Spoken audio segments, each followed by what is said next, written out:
8 भार सोना अपने आप उसमें रोज प्रकट होता। जहां वो रहती थी वहां दरिद्रता नहीं आ सकती। यद्यपि सुख का साधन थी स्यमंतक मणि, दरिद्रता नहीं आ सकती। बहुत प्रकार से बचाव था। सद्धनवा नाम मारा, जीवन गया उसका। सत्यराजीत मारा गया, प्रसेनजीत मारा गया। पूरी द्वारिका में निंदा शुरू कर दी। वो श्री कृष्ण ने कहा था ना, स्यमंतक मणि जमा कर दो। उग्रसेन के खजाने में मैंने जमा नहीं की, मेरे भाई का अपहरण कर लिया गया, स्यमंतक मणि चुरा ली गई। प्रसेनजीत सत्यराजीत नाम के 2 भाई द्वारिका में ही निवास करते थे। सत्यराजीत ने भगवान सूर्य की आराधना की। प्रसन्न होकर भगवान सूर्य ने स्यमंतक मणि प्रदान की। गले में स्यमंतक मणि डाल करके द्वारिका में प्रवेश किया तो ऐसा लगा साक्षात भगवान भुवन भास्कर पधार रहे हैं। द्वारिकावासी दौड़कर प्रभु श्री द्वारिकाधीश के समीप गए और कहा, प्रभु साक्षात सूर्य भगवान आ रहे हैं आपके दर्शन करने के लिए। भगवान ने हंसकर कहा, ये सूर्य नहीं है, ये सत्यराजीत है जो अपने गले में सूर्य प्रदत्त स्यमंतक मणि को धारण किए हुए। 8 भार सोना अपने आप उसमें रोज प्रकट होता था। जहां वो रहती थी वहां दरिद्रता नहीं आ सकती और सुख समृद्धि बढ़ेगी। यह है उसका प्रभाव। पर भगवत विमुख होने पर सब प्रभाव क्षीण हो जाता है। आए द्वारिका में, सभा में आकर बैठे। भगवान ने अपनी तरफ से, वो द्वारिकाधीश है, सबकी रक्षा करते हैं, तो उन्होंने अपनी तरफ से कहा, सत्यराजीत ये स्यमंतक मणि महाराज उग्रसेन को दे दो, ये राज खजाने में जमा कर देंगे और जो रोज इसमें स्वर्ण होगा वो आपको दे दिया जाएगा। इससे आप सुरक्षित रहोगे, स्यमंतक मणि भी सुरक्षित रहेगी और आप जिस हेतु से इसे लाए हैं तो आपका वो हेतु भी पूरा होगा, अर्थात आपको सुख समृद्धि मिलेगी। इसका परिणाम आपको ही मिलेगा, पर आपकी सुरक्षा के लिए हम ऐसा कह रहे हैं। बहुत बुरा लगा उनको। जो देहाभिमानी होता है, मैंने तपस्या की, सूर्य को प्रसन्न किया, स्यमंतक मणि प्राप्त की, और ये कह रहे हो उग्रसेन जी को नहीं, अवहेलना की, चले गए। ये बात हमें समझनी है बहुत ध्यान से। अगर सूर्य में भी नारायण भाव, हरि भाव कर लोगे तो बात बन जाएगी। आप अपने को प्रभु की शरणागत मानोगे, उनकी आज्ञा का पालन करोगे, बात बन जाएगी। वही सब रूपों में, पर वो भाव उनके अंदर नहीं है, वो समझ नहीं। साक्षात सर्वलोक महेश्वर आदेश कर रहे हैं। स्यमंतक मणि क्या चीज है नीलमणि के आगे? इन प्रभु के आगे स्यमंतक मणि क्या है? कंकड़ पत्थर की तरह है ये सब। इनका महत्व तो केवल मायाकृत ही तो है, सच्चिदानंद थोड़ी महत्व है। और प्रभु सच्चिदानंद रूपाय विश्वोत्पत्त्यादि हेतवे, ध्यान दीजिए, तापत्रय विनाशाय श्री कृष्णाय वयम नमः। क्या चाहिए तुम्हें? इसीलिए हम कहते हैं प्रेम समुद्र है, ज्ञान समुद्र है, भक्ति समुद्र है, वैराग्य समुद्र है, ऐश्वर्य अनंत ब्रह्मांडों के सब। क्या चाहिए? अभयद भुजदंड मूल, जिनके माथे पर इनका कर कमल है, कौन त्रिभुवन में बाल बांका कर सकता है? निर्भय पूरे विश्व में काल की भी ताकत नहीं कि एक बाल भी नष्ट कर सके। समुझ जे आए शरण ते डरत ना काल डर। पर दुर्दशा देखो, भगवान आदेश कर रहे हैं, हम उनके विरुद्ध आचरण कर रहे हैं। सोचते हैं हम अपनी क्रियाओं से, अपनी साधना से या तपस्या से हम सुखी हो जाएंगे। ऐसा ही सत्यराजीत ने अवहेलना कर दी भगवान की आज्ञा की। एक दिन प्रसेनजीत ने वो स्यमंतक मणि गले में डाली, शिकार खेलने के लिए गया। सिंह ने घोड़े से तो उसको मार डाला, भाई मरा। कई दिन वापस नहीं हुआ, उसने पूरी द्वारिका में निंदा शुरू कर दी। वो श्री कृष्ण ने कहा था ना, स्यमंतक मणि जमा कर दो, उग्रसेन के खजाने में मैंने जमा नहीं की, मेरे भाई का अपहरण कर लिया गया, स्यमंतक मणि चुरा ली गई। अब नगरवासी काफी विरोध किए कि आप ऐसी निंदा मत करो, प्रभु की एक तो आज्ञा उल्लंघन की, दूसरी निंदा कर, उन्हें स्यमंतक मणि की क्या आवश्यकता है? वो तो आपकी सुरक्षा के लिए बोल रहे थे। पर उनकी समझ में नहीं आया। श्री भगवान कुछ विज्ञ जनों को सम्माननीय जनों को, पदाधिकारियों को साथ लिया। तो कहा जब ये ऐसी बात कह रहा है तो इसको प्रमाण देना चाहिए। जंगल में गए, वहां घोड़े के टाप के चिन्ह के अनुसार आगे बढ़े तो देखा घोड़ा मरा पड़ा है। फिर आगे देखा प्रसेनजीत भी मरा पड़ा है और सिंह के पंजे हैं। समझ गए सिंह ने मारा है। फिर आगे जहां सिंह के पंजे के सहारे गए तो वहां एक गुफा थी और वहां सिंह मरा पड़ा था। सबको समझ में आ गया कि सिंह ने प्रसेनजीत को मारा, घोड़े को मारा, और सिंह यहां तक आया तो सिंह को किसी ने मारा। तो जिसने सिंह को मारा वही स्यमंतक मणि ले गया होगा। भगवान ने द्वारिकावासियों से कहा आप गुफा के समीप खड़े रहिए, मैं अंदर जा रहा हूं, जब तक बाहर ना आऊं तब तक मेरा इंतजार करना। चले गए। देखा वहां जाकर के तो एक नौ किशोरी कन्या उस स्यमंतक मणि से खेल रही थी। दासी ने जे देखा चतुर्भुज अंग की कांति से संपूर्ण गुफा प्रकाशित हो रही, कमल नयन, दिव्य शोभा, चीख पड़ी। चीख की आवाज सुनकर जाम्बवान जी निकले। जाम्बवान महान बलशाली अद्वितीय योद्धा। सामने देखा चतुर्भुज भगवान को।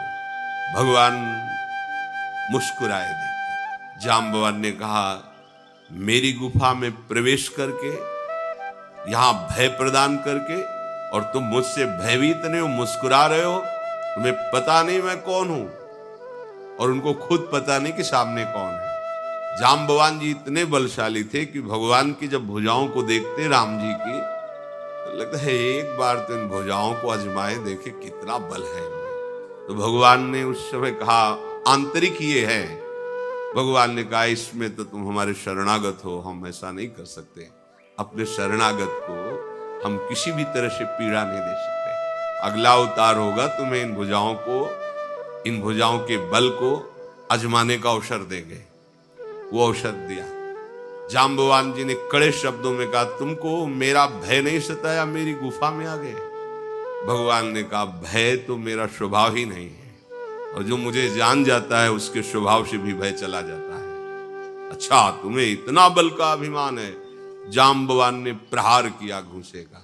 जाम्बवान के घूंसे के प्रहार को लंकाधिपति रावण भी नहीं सह सकता, मूर्छित हो गया। ये ऐसे महाबली हैं, भगवान के ऊपर क्या फर्क पड़ रहा है। बहुत समय तक युद्ध हुआ अंदर। जाम्बवान का अंग अंग पीड़ा से युक्त हो गया।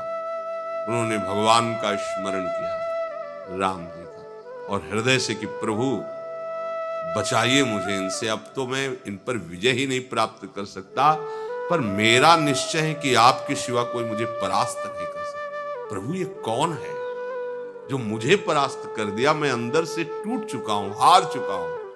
आंख मूंद कर प्रार्थना की। जब आंख खोल के देखा तो ओहो अच्छा मेरे प्रभु इस रूप में चरणों में गिरे। प्रभु अनजाने में आप पर प्रहार किया, मुझे क्षमा करो, मैं तो आपका शरणागत हूं, आपका दास हूं।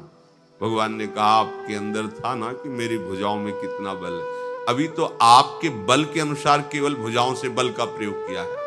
मेरी भुजाओं में अनंत बल है। भगवान का बल आज तक कोई पार नहीं पाया। भगवान का बल देखो, अनंत ब्रह्मांड भगवान शेष जी के फण में सरसों की दाने की तरह है। भगवान का बल अनंत बल है। भेंट में जाम्बवती जी को प्रदान किया और स्यमंतक मणि भी दी। कहा प्रभु आप इसे स्वीकार करें।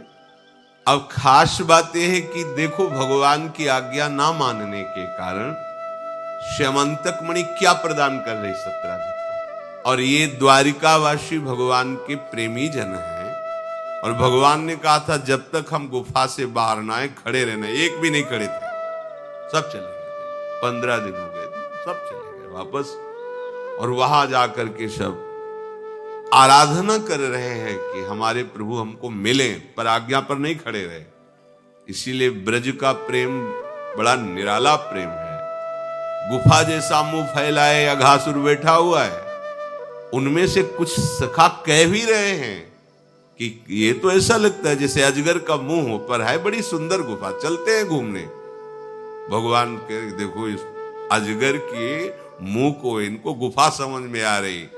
एक ने कहा अगर अजगर का मुंह ही हुआ तो अरे क्या बिगाड़ लेगा, हमारे सखा श्री कृष्ण है। सब अंदर चले गए। भगवान को भी अंदर जाना पड़ा उनको बचाने के लिए। वो भगवान के सहारे से अंदर जा रहे हो, भगवान इनको रोक रहे कि रुकना गुफा के बाहर। अंदर तो कोई गया ही नहीं, रुके ही नहीं। 15 दिन के बाद वापस आ गए। इसीलिए ब्रजवासियों के प्रेम की बात सुनकर प्रभु विकल हो जाते हैं। प्राणों की भी परवाह न करके श्री कृष्ण प्राणों के प्राण, ऐसा प्रेम करने वाले भगवान आए। पूरे नगर में बात हुई कि शेर ने मारा था, भगवान ने नहीं चुराया था। बड़ा प्रसंग। अंत तो गत्वा अक्रूर जी और सुधन्वा ये दोनों मिल करके समंतक मणि चुराने की बात सोची। सलाहकार कृतवर्मा अक्रूर जी। उसने सोचा जब इतने बड़े महारथी, कृतवर्मा नारायणी सेना का प्रधान सेनापति है और अक्रूर जी भगवान के भक्त है, सुधन्वा ने सोचा बात बन जाएगी। उसने हत्या कर दी सत्यराजीत की। देखो समंतक मणि भगवान ने पहले मना किया था, चुरा लिया। भगवान को जब पता चला ऐसा, फिर बलराम जी के साथ उसका पीछा किया कि प्रधान हत्या करने वाला यही है। भगवान जब पीछा करे तो बच कौन सकता है। जब उसका उद्धार हुआ तो उसके पास समंतक मणि नहीं निकली। लिया तो इसने था, कहां गए। अक्रूर जी समंतक मणि लेके भाग गए थे काशी। ये बड़ा विचित्र खेल समझो। अगर आप में भगवत निष्ठा पूर्ण नहीं है तो कोई न कोई आपको प्रभु से विमुख कर देगा। आप भगवत आज्ञा का पालन नहीं कर रहे तो कोई भी आपको सुख प्रदान नहीं कर सकता। विनाश हो गया। यद्यपि सुख का साधन थी समंतक मणि, दरिद्रता ने आसक्त बहुत प्रकार से बचाव था और स्वर्ण भी मिलता था, लेकिन कहां कोई सुख हो पाए। भगवत आज्ञा से विमुख कोई भी दैवी शक्ति तुम्हें सुख प्रदान नहीं कर सकती। और सतधन्वा नाम मारा गया, जीवन गया उसका। सत्यराजीत मारा गया, प्रसेनजीत मारा गया। अक्रूर जी की भक्ति देखो, कैसी भक्ति। अपने आराध्य देव को छोड़ करके एक मणि लेकर वहां जाके यज्ञ कर रहे हैं, उन्हीं को प्रसन्न करने वाली चेष्टाएं कर रहे हैं। पर भक्ति का क्या स्वरूप। और अगर करने गया तो वो भी उल्टा टंग जाएगा। ये भी बात समझ लो। भगवान देख लो, हम आपको उदाहरण बता रहे हैं कि तो कैसे काशी नरेश, पौंड्रक ये सब मिलकर भगवान के विरोध में हुए। भगवान ने सुदर्शन चक्र को छोड़ा, काशी नरेश पौंड्रक सबका उद्धार किया। और काशी नरेश का पुत्र था सुदक्षिण। उसने विचार किया कि ये तो बहुत बड़े अपमान की बात है। भगवान शंकर की नगरी में रहता, काशी में महामृत्युंजय है, काल के भी महाकाल हैं। पंडितों से कहा ऐसा उपाय नहीं कि हम द्वारिका को भस्म कर दें। बोले है, भगवान शिव के ऐसे ऐसे मंत्र हैं कि विनाशकारी भी तो है ना, वो बहुत सुंदर भी है। कर्पूर गौरम करुणावतारम संसार सारम, करुणा के स्वरूप है। आशुतोष नाम है। एक चुल्लू जल ऐसा कोई देवता नहीं मिलेगा जो संसार में कोई देवता नहीं खाता, वो इन पे चढ़ाए जाते हैं। अकौड़े का फूल, धतूर का फल ये कोई पाता है? नहीं पता। इतने से वो प्रसन्न, इसीलिए वो आशुतोष रीझ जाए तो पूरा नगर का नगर सोने का ऐसे दे दिया, लंका उन्हीं दे दी। और अगर दृष्टि बदल जाए तो हनुमान जी बनकर पूंछ में आग लगा को श्रीलंका को नाश कर। बड़े विचित्र है।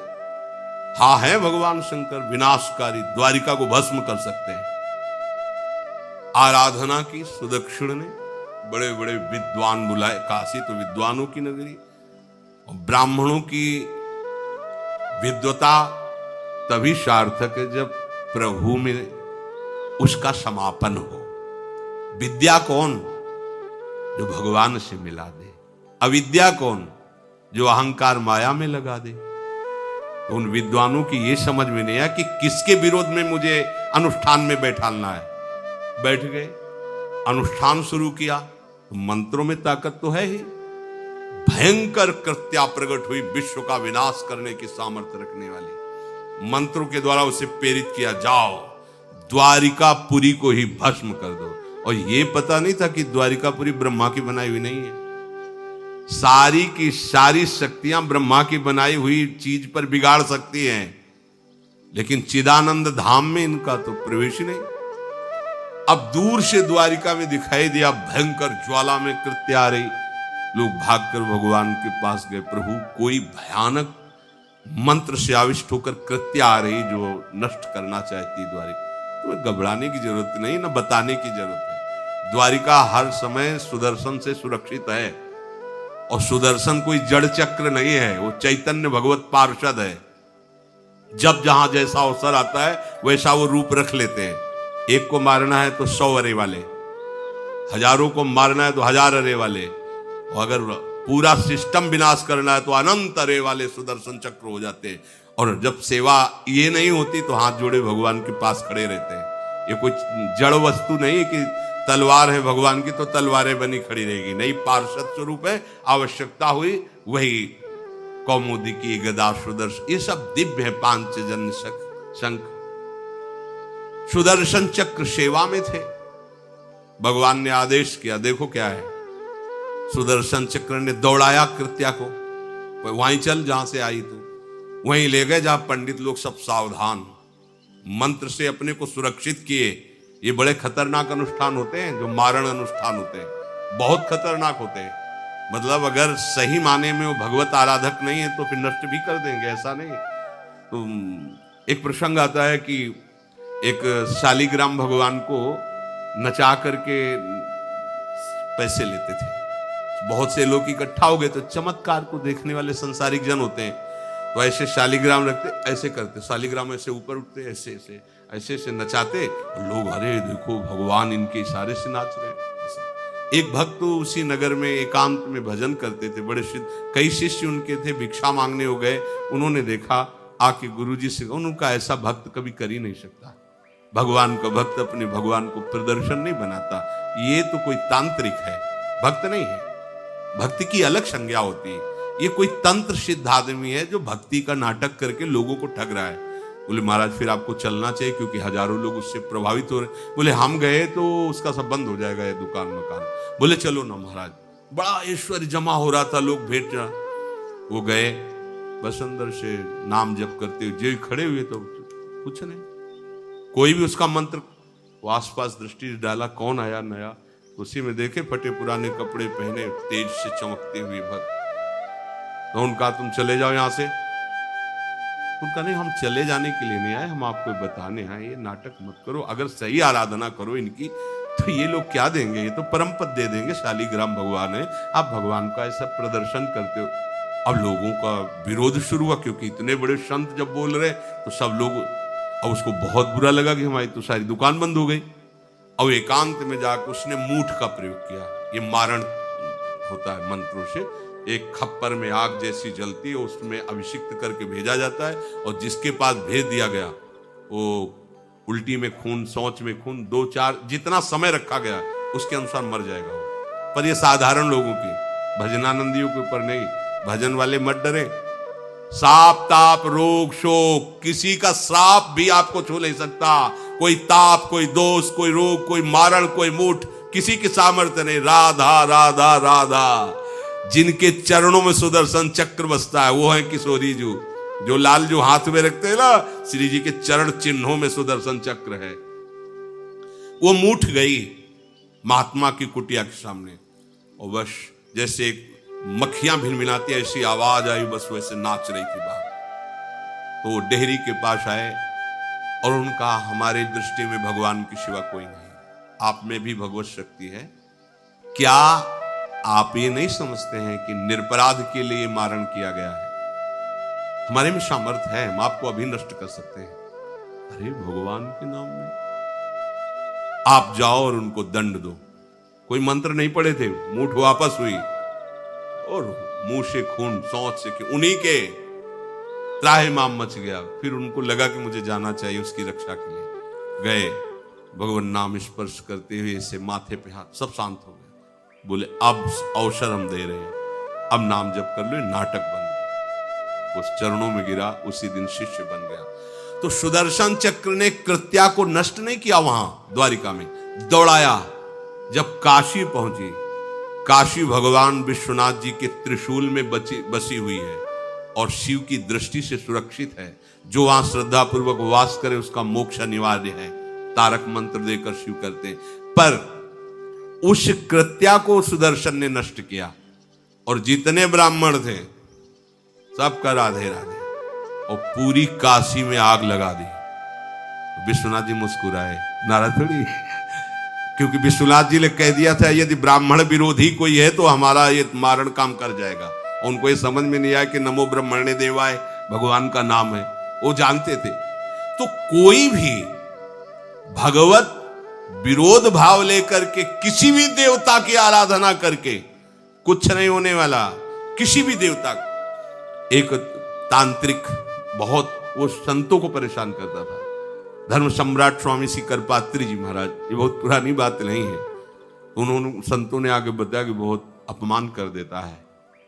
उनका ठीक गए, हाँ भाई शुरू हो जाओ तुम, जितना तुम्हारे पास तंत्र है हम एक भी मंत्र नहीं बोलेंगे, दंड लिए हुए हम एक भी मंत्र नहीं बोले, हम केवल खड़े हैं, तुम प्रयोग करो। वो जो उसके तंत्र के प्रयोग, नारायण नारायण नारायण नारायण, कुछ बोले अब हम प्रयोग करें। तो उठा, साष्टांग दंडोत हुआ, बोले आप धर्म सम्राट करपात्री जी हैं क्या? क्योंकि इतनी सामर्थ्य केवल उन्हीं में है जो मुझे रोक सके दूसरे। बोले बंद कर दो, दोबारा शिकायत नहीं आनी चाहिए हमारे पास। तंत्रों में बड़ी सामर्थ्य होती है, लेकिन भगवान में अनंत सामर्थ्य होती है, अनंत सामर्थ्य होती है। इसलिए हमें कभी भी प्रभु से विमुख होकर कोई भी देवता बचा लेगा ऐसा सोचना भी नहीं कि हम किसी की आराधना करके, ऐसा नहीं, वही आपको नष्ट कर देगा। सूकर श्वान श्रृगाल सरिस जन, जनमत जगत जननी दुख लागी। ए काहे को ऐसी गालियां सुनोगे? ये गालियां है, ये सुअर कुत्ता की तरह जीवन व्यतीत करते हो। धिक्कार तुम्हारी मां को जो तुम्हारे जैसा पुत्र जन्मा। अपनी इंद्री की पुष्टता के लिए दूसरों को मार देते हो, चाहे रसेंद्री चाहे जनेंद्री। इंद्रियों की पुष्टता के लिए जानवर जैसा बर्ताव करते हो। कैसा तुम्हारा जीवन है? केवल एक क्षण के सुख के लिए दूसरे को जला दिया, काट दिया, मार दिया। चाहे रसेंद्री का सुख चाहे जनेंद्री का सुख, एक क्षण के सुख के लिए उसका गला काट दिया, उसको रांध के खा रहे हो, उसके साथ भोग किया, उसको काट के फेंक रहे हो, उसको जला रहे हो। क्या तुमसे तो अच्छा सुअर कुत्ता है कि वो अपनी योनि के अनुसार बर्ताव कर रहा है। तुम मनुष्य योनि होकर ऐसे गंदे काम करते हो। सुधर जाओ, नहीं तो आगे सुधरने का अवसर नहीं मिलेगा। ये मनुष्य जन्म है, सुधर करके सबको सुख प्रदान करने वाले बनो, सबको आनंद देने वाले बनो, तो तुम स्वयं सुख समुद्र हो जाओगे, तुम आनंद समुद्र हो जाओगे। श्री राधा वल्लभ लाल।